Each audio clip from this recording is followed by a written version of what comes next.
Hello. Hi. Hi. Thanks for your time. It's No worries. very nice to meet you in the band for Cool. Insidious, the title alone kind of really sums up the mood and the plot of the movie.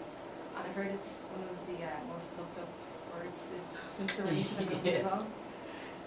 Yes, believe it or not, the title, as the film was coming out in the States, was definitely very looked up. I remember seeing a lot of tweets when they were when the trailer was playing on TV.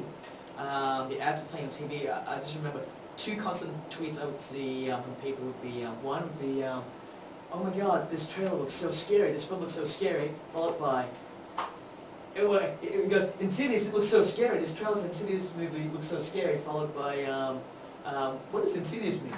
Right. and I think it's kind of cool. I remember first mentioning the title to Lee, and then kind of backing away from the title, and then Lee actually then came back to me and said, "You know what? I actually think it is pretty cool. You know, even if people don't quite know what it means, the sound of it sounds pretty scary." Mm. It's our contribution to the US education system. If we can send people to their online dictionaries, we've done our part. Backgrounds is scary. Yeah. Sadly, horror movies are kind of looked down upon in the percentage before.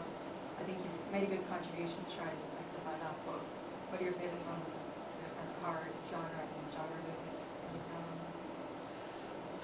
Well, I mean, yeah, it's pretty interesting. You know, people don't look down on any other genre like they do with horror films. Yeah. But I think partially too, I think the movies themselves have a lot to be blamed for it, I guess. You know, if more high quality product was being pumped out, I think the perception may be different.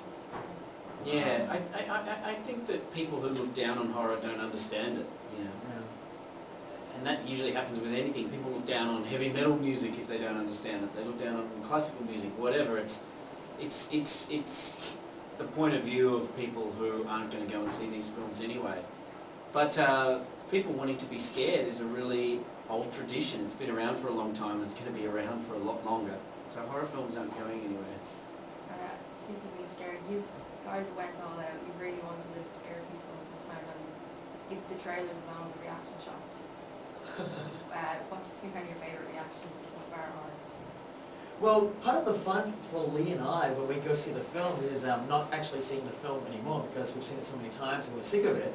But part of the fun is actually watching an audience watching the movie, and you know, and knowing where all the scary moments are going to come in, and just watching an audience is, you know, either jumping out of their seats or watching them sort of sinking further down their seats or gripping onto their handrest. That to us is the really satisfying part of the process. There's one particular scene that I really like. It's my favourite. We just went up and watched an audience watch it just now. That's usually my favourite one. I can't say what it is because I don't want to give it away. The cast is just incredible, especially very played Specs. Whatever the black actor was, he was great. Oh, he was amazing. Handsome too, but also able to deliver a line, like to really sell it. You know, yeah, I mean, with great editing, you can do anything. You can make anything come sure. to And then fruition. that's with some actors, and then with other actors, you just hold on them because their charisma burns through the screen. You're right, Rosenberg is pretty good in that respect. Yeah. Sure. Actually, Wilson's pretty strong. I don't think you had to edit around those guys that much. I think they were fine. But there are other performers like Specs, and that guy is in big demand right now. He was actually going to come with us on this tour, but he can't. He's doing a film with Tom Hanks in LA. But, Really? Yeah. What film was it? What film is he doing? What film is he doing right now? He's doing Castaway 2. This time there's two of us. That's cool, I like that. Yeah, he's doing that with Tom. And, Is he playing Wilson this time around? Yeah, he's like a real life. He's a real life volleyball. Yeah. He channels the inner volleyball. Sorry, what was your next question? How did you get the cast involved? Since it was a low budget as well and such big names. I think, you know... How did you get me involved? It's like you said, it's like such a low budget with such big names, like, how did you get... Listen, I caught your agent. And, that's right. Yeah, and you know, and I called your agent and I asked for Jake Gyllenhaal. They said Jake is making source code right now. So I'm like, what about this Leigh Whannell guy? He's pretty cool. Sure. Yeah, sure, I'll give it a shot.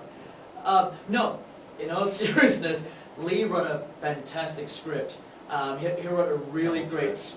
He wrote a really great script that really allowed me to go out there and go for the actors that I really wanted for this film. It's very rare that that the first, you know, that the actors that you initially wanted for the film are the people that you end up getting. You know, I thought you were going to say it's very rare that Leigh gives me something worth picking out. No. That's true. But you know, I think the biggest compliment Patrick paid to Leigh here, you know, in the script department, is that he said, you know, for him, you know, when he first read the screenplay, he said it felt like he was reading a really well written, smartly thought out drama movie. He thought he was you know, making a drama film. That just so happens that the drama elements that they were dealing with in this movie were supernatural. It's funny because when I asked him what he thought of my acting, he said, when I was reading the script, I felt like I was reading a great drama movie with great supernatural moments. And I didn't get it. Something to ponder there for everyone. I've heard you've got a sci-fi in the works as well. Maybe. Is that any teasers or We do. We don't quite know what it is. Yeah, well, I hope it doesn't turn out to be like a musical with puppets or something, because then we'll have to backtrack. A sci-fi musical with puppets. How's that? It's pretty good, actually. Have you pitched that yet? So that's why I'm here. It's this partnership to help Leigh shape. He just some throws out stories. idea grenades, and I take all the shrap. Yeah, we do. We have been working on a sci-fi thing. It's still very early at this point to even talk about it. I can't really say anything about it because he thinks I'm halfway through it and I haven't started yet. Leigh can't actually say anything about it because he doesn't really know what it is that he's trying to write at this point. Yeah. That's the truth. That's actually